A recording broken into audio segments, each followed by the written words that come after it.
gloire Lyon des Mysteries 20. Je vous invite de vous abonner massivement sur la chaîne KB TV pour plus d'actualités, des musiques, des reportages, la politique, tout ce que vous avez.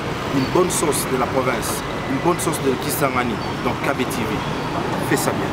S'abonner, activer la cloche et la notification pour ne pas rater des actualités. Ciao.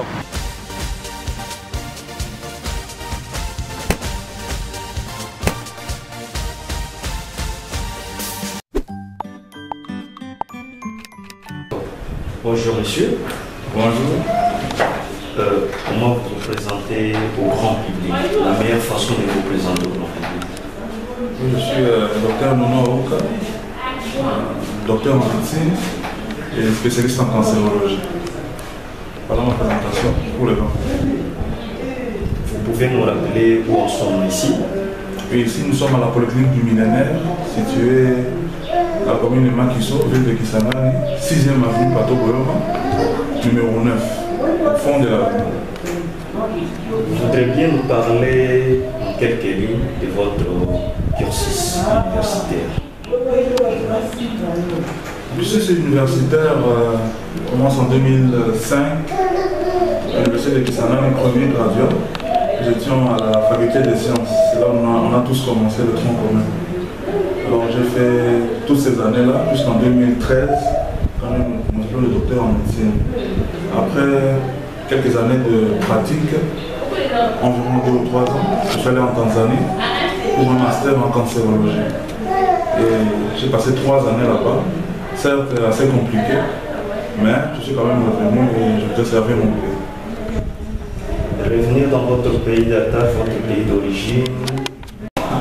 Et d'ailleurs, j'étais le seul, comme je voyais, j'aime beaucoup le football, hein, j'étais le seul pendant la prestation de serment là-bas, et la collation de grade qui a porté sur le dos, le drapeau de mon pays. Donc j'étais très fier, j'étais très content d'avoir atteint cet objectif-là. J'ai demandé, j'ai écrit une lettre à l'ambassade, et l'ambassade m'a donné un drapeau, j'en suis vraiment fier. Donc j'aime beaucoup mon pays, voilà pourquoi je suis là, pour vraiment le servir. Qu'est-ce que l'homme dans son temps représente aux yeux du docteur Nono? L'homme, selon moi, l'homme est au centre. L'homme est le moyen et l'homme est l'objectif. Le moyen, c'est-à-dire que c'est à travers l'homme que nous avons nos ouvertures, que nous atteignons nos objectifs. Et c'est à travers l'homme que nous atteignons aussi l'homme. C'est à travers les hommes que nous atteignons d'autres hommes. Donc l'homme vraiment est au centre de tout. C'est pour ça que nous attachons beaucoup d'importance à l'homme, parce qu'il est vraiment la pièce maîtresse de tout ce qu'il est. Quelles ont été les motivations qui vous ont poussé et ont allé vers la faculté de médecine, quand bien même il y avait le droit, il y avait la psychologie, il y avait l'administration? Qu'est-ce qui vous a poussé vraisemblablement à devenir aujourd'hui médecin? Bon, il y a plusieurs raisons. La première d'abord, c'est que c'est une raison historique. Je suis fils de médecin. Ma mère est infirmière. Alors, c'est un destin auquel je ne pouvais pas échapper d'abord, hein, dans un premier temps. Et comme j'ai grandi dans cette ambiance-là, dans ce mouvement-là, la plupart des amis de papa étaient des médecins et sont des médecins. Ce qui fait que je ne pouvais devenir que médecin, en tout cas selon certaines circonstances. Personnellement, c'était parce que c'était aussi une faculté difficile. J'aime beaucoup aussi les challenges, j'aime beaucoup les défis.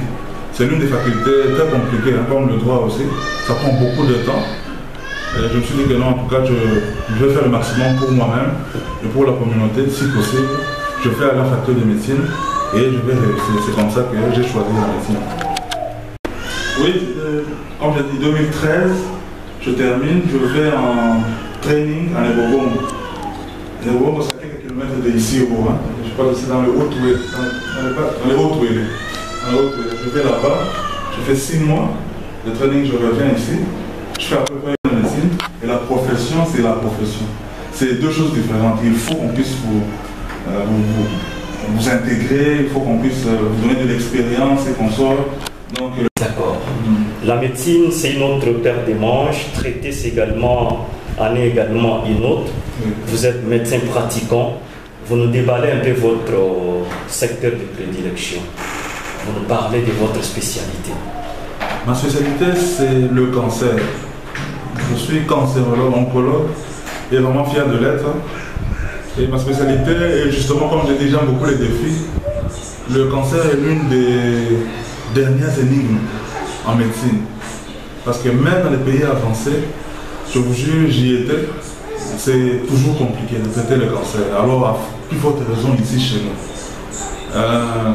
Le cancer touche quasiment tout le monde. J'ai vu des enfants mourir de leucémie, par exemple. J'ai vu des adultes, je vois encore des adultes, des femmes avec des cancers du sein, des cancers du col. Il y a beaucoup de cas de cancer de la prostate.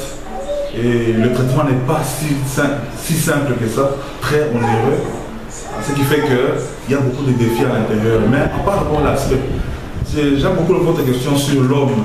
À part d'abord l'aspect médical, mais il y a aussi l'aspect psychologique. Ça m'a permis aussi de me rapprocher de certaines personnes.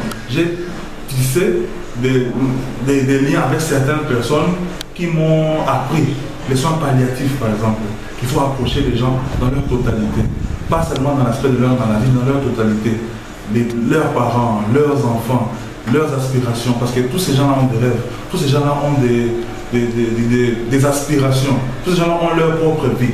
Donc si vous considérez seulement l'aspect seulement de la maladie, vous allez oublier les 99,9% d'autres qui constituent cette personne-là.